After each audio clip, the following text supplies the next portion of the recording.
Let's start then. So as I said, we're going to be doing this workshop on presenting your findings, doing some data analysis, and we'll have some nice tips on how to achieve STEM fair success as well. So first, we're going to do some introductions. So to start off, hi, my name is Jessie. I'm currently a senior, and the project category that I'm in is biochemistry. Hi, I'm Kavya. I'm currently a sophomore, and my project category is environmental sciences. Hi, my name is Ainsley. I am also a sophomore, and my project category is behavioral and social sciences. Hi, I'm Sanchana. I'm currently a senior, and my project category is environmental science. Hello, I'm Jessica. I'm a sophomore, and my category is engineering, electrical, and mechanical.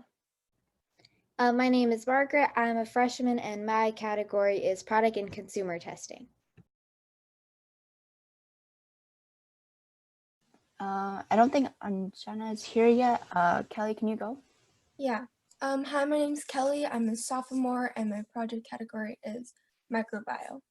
All right, awesome. So for the students, the mentors, or the SLB members who are here have currently done just some introductions in our project category. So if you know that your project is in a certain category, during our breakout rooms later, you can kind of try to go to the room that a student who's in your category is advising for, because we can have some good advice or we'll have some more expertise about your project, so we'll be able to help you better.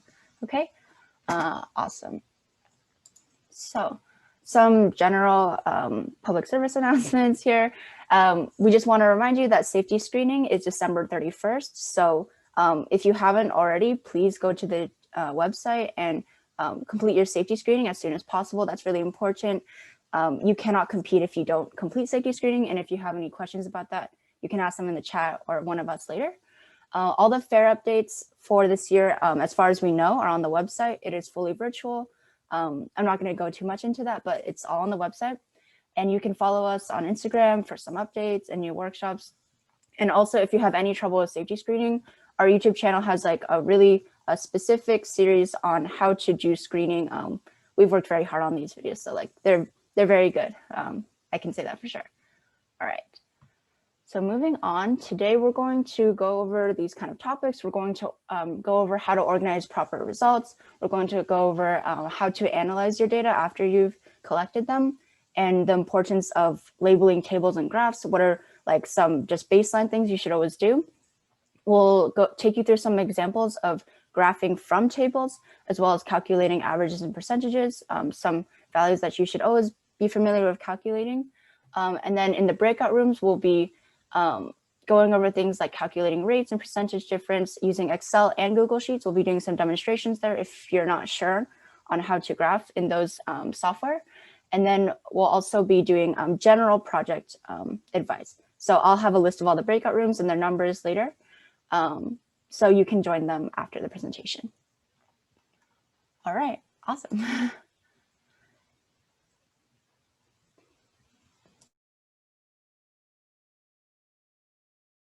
Sorry, I was just moving something around. So generally, I want to go over the components of like a notebook. So that's one of the things that are required this year. We're trying to structure our workshops to better prepare students to write these notebooks because they are required this year. And so if you have any questions about that, you can also go to our website. And so here's like the components of workshops, a notebook. First, we have like some kind of introduction and literature review. Then we go over your hypothesis and purpose, and then the materials and methods. So these are some concepts that were covered in our previous workshops, which you can go on our YouTube channel to view if you missed those. This workshop, we're going to be covering results and data and how to talk about that data in data analysis and discussion. And then the next workshops will cover all these last parts, so including your conclusion, acknowledgements of bibliography, the appendix for raw data, as well as your abstract and how to write that. So if you're interested in learning about that as well, please sign up for our next workshop. All right, so just like a recap of what exactly organizing your results looks like. As you know, when you record data, you're going to have like a lot of numbers, right? So that kind of data goes into some tables. We recommend software such as Excel and Google Sheets, so they're like easily graphable, and we'll teach you how to do that. And these graphs can be made directly from those tables. On the other hand, qualitative data such as photos and descriptions should also be well organized. You should be very methodical about that. So you should find a way to kind of categorize these organizations. And remember that like all these things should be kept really neatly because they can go into your appendix, which actually becomes part of your project notebook. So you really want to have that nice and neat so you can keep it on hand. For example, judges might ask you to kind of show your project notebook or refer to something in your notebook. Like if you have some kind of outlier, maybe you can say, oh, it was like this kind of a different value, because you can refer to it directly into your appendix. So that kind of thing is very important. And also, even if you think something is insignificant, you shouldn't kind of skip that information. You should still keep it, because you never know what's going to come of it. As we say, some of the best science discoveries come from our mistakes. And so this can also lead into future discussion and just like a very interesting kind of result. And so here's some like 3 basic steps you should take when organizing data and analyzing it. So after you should organize your data like after you perform your experiments. You should organize your data into these charts and tables and graphs. And what these can do is they can kind of reveal correlations that are not kind of apparent when you first do numbers, and we'll show an example of what that really means. After you do that, you should review and interpret these data and results. You can do some math, you can calculate some like averages or percentages if those graphs are still kind of hard to interpret. And then lastly, after you calculate and you kind of look and compare different types of data, you can summarize and discuss these data and results in your discussion. So what's really important here especially is you should kind of contextualize your data and results in terms of your hypothesis and statement, especially in the discussion section, which is a little bit separate from the results section. You should understand that your data is supposed to answer a question about a problem and support or kind of disprove a hypothesis. And so being able to understand how your data supports the hypothesis and show it in words and explain it clearly is very important for scientific communications. And so try to carefully follow these steps, because sometimes you can be fooled by looking at just raw data, or you forget to connect it back to your original purpose. So it's just really important to remember to do these steps, and this is a pretty surefire way to kind of complete your project. Yep, so on that note, we're going to be talking a little bit about what makes a good figure or graph. So if you're to look at these raw data and these tables, what could we do to improve them? We have a ton of charts, right? And can anyone really look at this and know what kinds of conclusions and correlations are happening? For example, in like the first table, which of these costs are related to each other and what kind of trends are happening? So you can see, if you look at this table, you see an increase over temperature in item 1. You see an overall seemingly decrease for item 2, and you see overall decrease for item 3 as well. But that can be a little bit difficult to see in tables in general, because it is raw data, which is where we bring graphical analysis in. So on the last graph, my bad, on the last graph, you can try to see which percent of people scored higher than 2, right? So reading that graph, you would look at the scores 3, 4, and 5, and you would add those percentages up to see how many people ranked above 2. But reality is that real data looks like this. It's a chart of numbers that you can see, and you can comb through to find answers and correlations. But it's pretty difficult to see that, right? It's pretty difficult to extrapolate your results instantly from a chart, because it is just a couple lines of numbers, which can be pretty difficult to see trends in. And that's also why we have labels in a table and why we make graphs, because it is easier to see that way. So to talk about how to label your table, first step is organizing your data to make sure that your tables are clean. This table is pretty hard to read because all you have are just numbers in there and you have no idea what they mean, which is never good because you're missing out on a lot of important information that can be used to interpret the data. So one of the key mistakes that we see in a lot of projects is to forget the labels on tables and graphs, which is a really crucial mistake to avoid because being meticulous in this pays off in the sense that it's really clear to see what you're analyzing. Because if you just see these 4 rows of number or 4 columns of numbers, you have no idea what they're talking about, right? And that's why labeling is very important. So now we have our proper table, and why this is a proper table is because we have proper units, as you can see. So for temperature, we have Celsius, so we know that we're dealing with Celsius, not Fahrenheit, for clarification. And of course, now we know we're dealing with temperature, which is also good, because now we can understand what correlation we're making. So we also have these titles, which dictate SAIL 1, SAIL 2, and SAIL 3, which is great because then in the context of what data you're analyzing, you can see exactly what you're looking at. You can also see that you have your dollar signs, which is, again, another unit. So you know that you're quantifying this in American dollars. And you can also see, lastly, that the appropriate decimal places have been used for these numbers because since you are looking at dollars in this case, you'd be looking the hundreds place because you're looking at cents. So definitely make sure you have these things for every table that you put in your appendix because that just makes all the data reading really clear.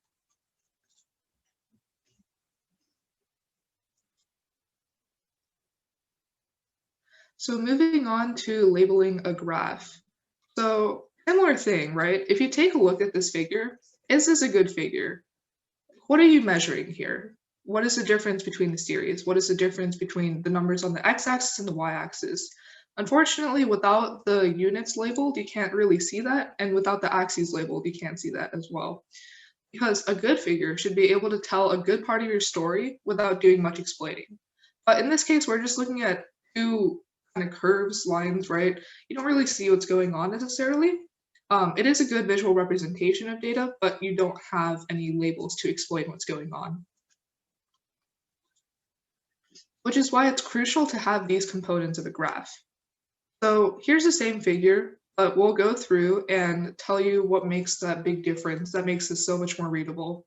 So first of all, we have a very descriptive title, and you can see that we're looking at bacterial growth for species 1 and species 2. So this can also be in a sentence case, which is a concise sentence and of what conclusion you're drawing from the graph. You also have a legend, which defines the colors. So you know that red correlates to species 1 and blue correlates to species 2. Also, the color scheme makes it really easy for us to tell the difference because red and blue have a good contrast. So it's not like dark blue and light blue where it can get confusing. It's good to have a contrast between your lines. And then you also have your axes, which are labeled with proper units. And again, forgetting to label the axes is one of the most common mistakes that we definitely want to avoid. And lastly, we also have our uniformly spaced numbers, which is really important so that you have a visual representation of a correct scale. So next, we'll be doing a little exercise where we'll explore how to connect data tables and graph, just so you can get an idea when you get your raw data, what do you want to do with it next?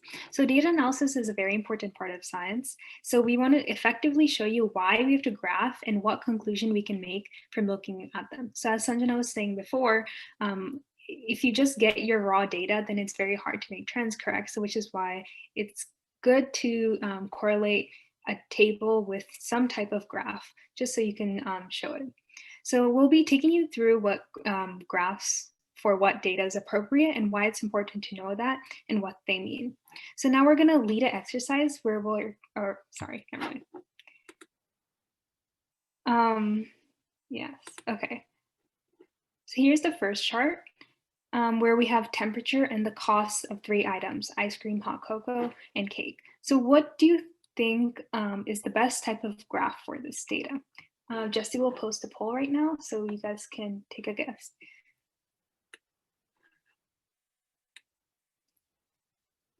Hopefully everyone gets the poll. If not, you should be thinking about these different types of graphs. So it can be a scatter plot, line plot, area graph, box and whiskers, or a pie chart. And we'll give like a few seconds for people to guess. So which graph do you think is best for this data table?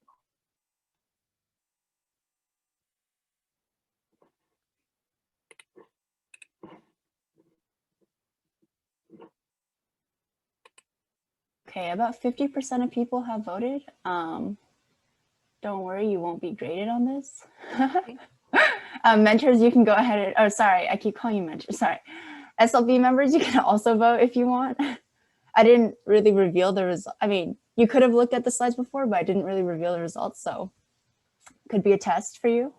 I don't know. Okay, we have to kind of move along, so I'm gonna.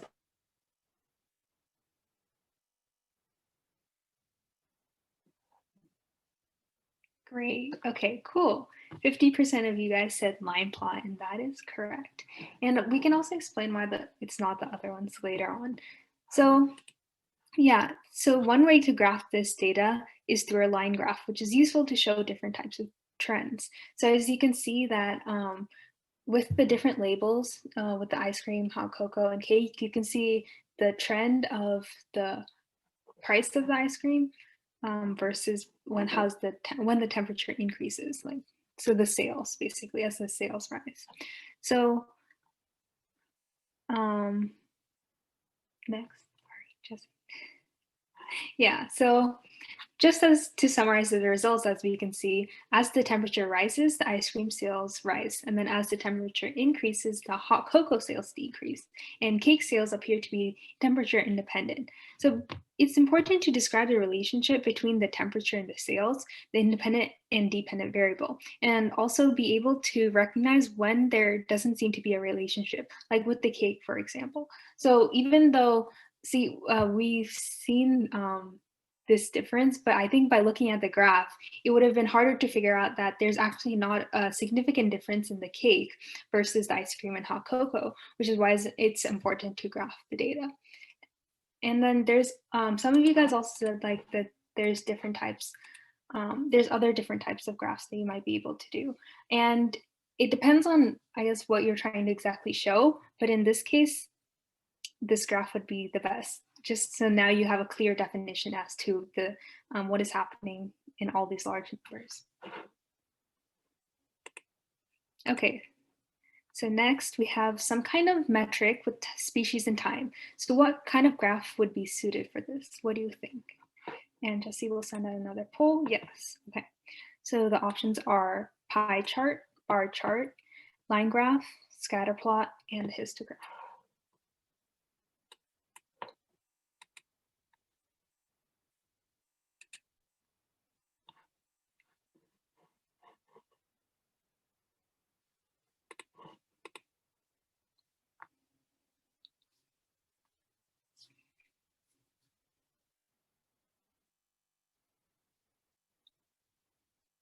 Okay, I've had 10 people who have voted.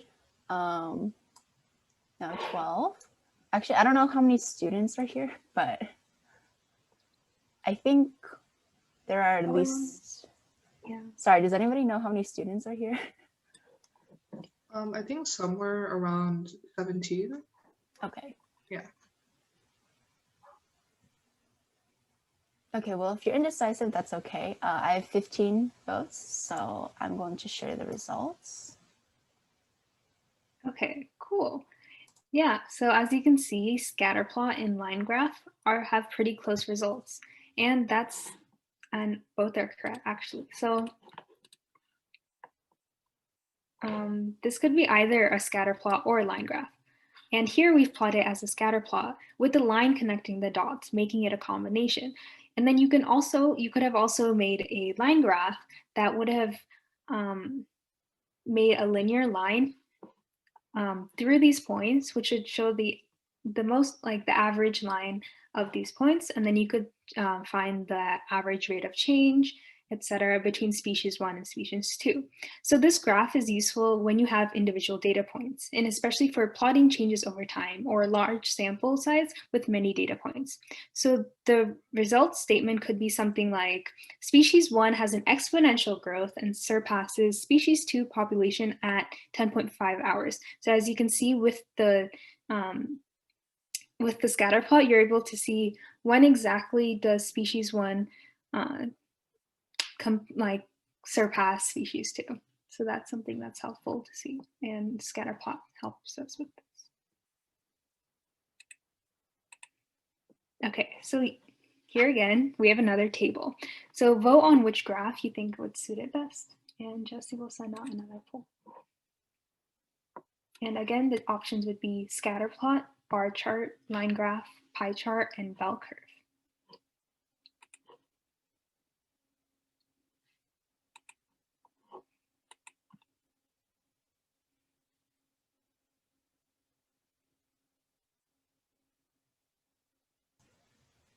Okay, that was actually very fast, but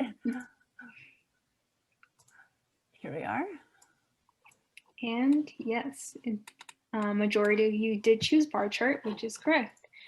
So basically, a bar chart best suits this data because there's different categories paired with numbers. So bar graphs are good for categories, frequencies, and percentages. So in this example, you can interpret that algebra and physics are the most popular subjects with around 50 students, composing about 10% of all students.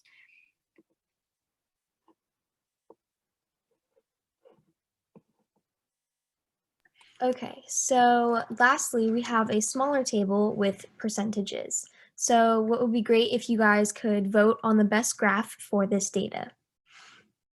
So again, the things that you have to choose from are bell curve, box and whiskers, bar plot, scatter plot, and a pie chart. Just so y'all know, if you're getting, if you're being like, why are they asking for so much participation? This is our last table. Yeah, this is the last one.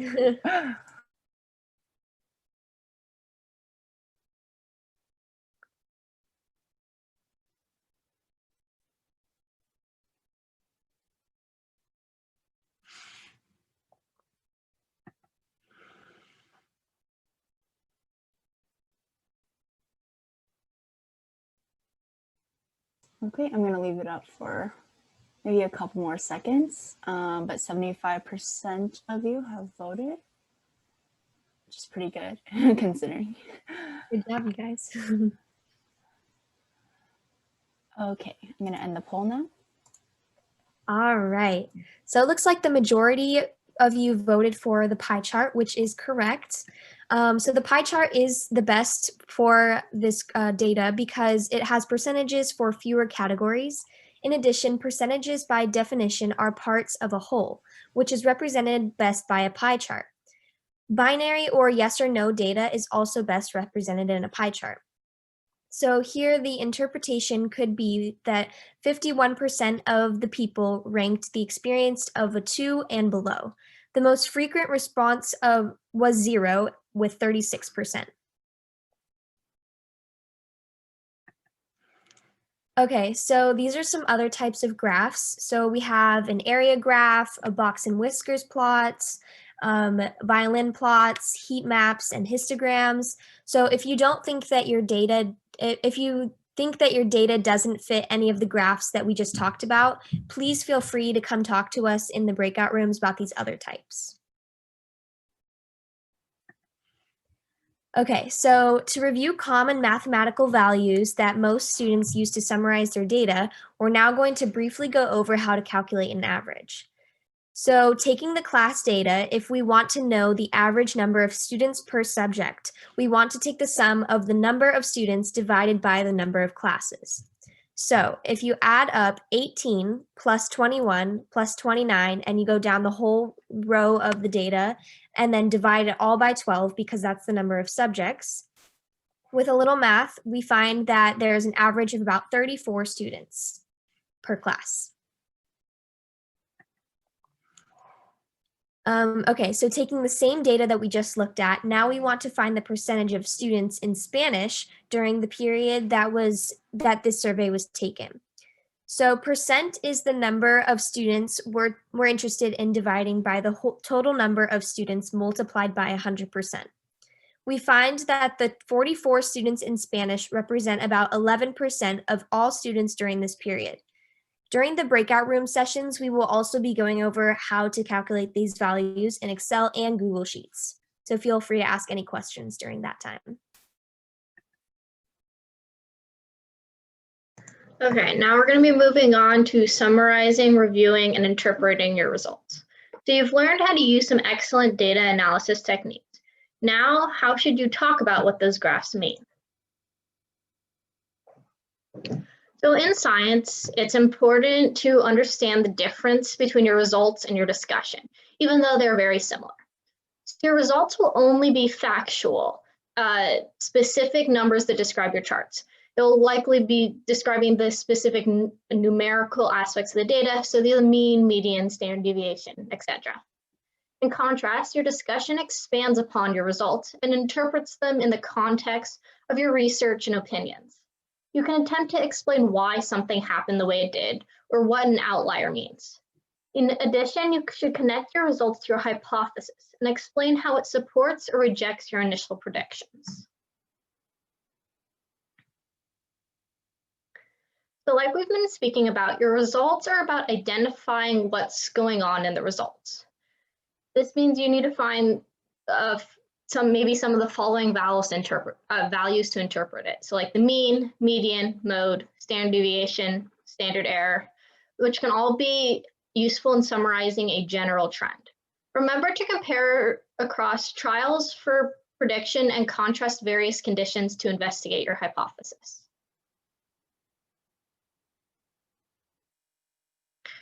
So make sure you review your data. Look at your results with a critical eye and ask yourself some of these questions. Do you have enough data? What information does the data you collected tell you?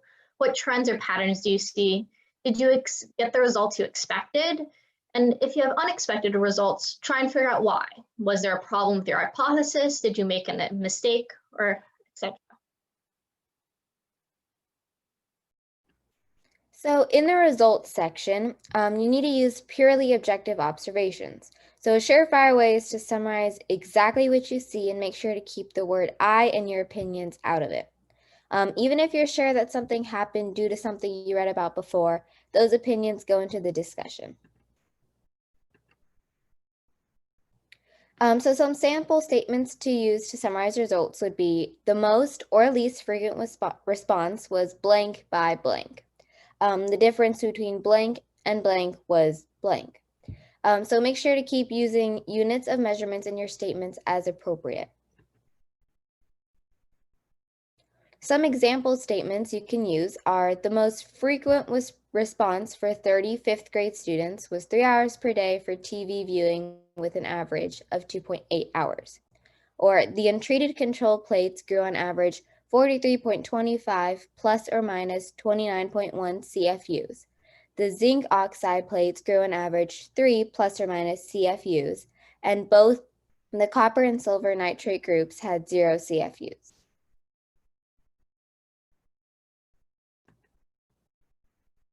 All right, so thank you all for your time for this short presentation. Right now we're going to go into breakout rooms. And so these are the following rooms. We have tables and graphing in Microsoft Excel, which is going to be run by me and Kelly. We're going to go over graphing Google Sheets with Kavya, rates and percent differences in Google Sheets with Ainsley, life sciences, like general advice on what types of analysis to use, for example, if you're not really sure, with Anjana and Margaret. And then lastly, we're going to do a physical sciences room and engineering by default with Jessica. And so something good to know is that, like, if you were curious about, for example, statistical tests, like if you're in high school and you'd really like to use a statistical test, please come to our next session. That's going to be in half an hour after the breakout rooms. And then if you're also curious about how to kind of go through screening, write an abstract, and do the final slides, we're going to be holding a workshop next year on January 16th. So please mark your calendars.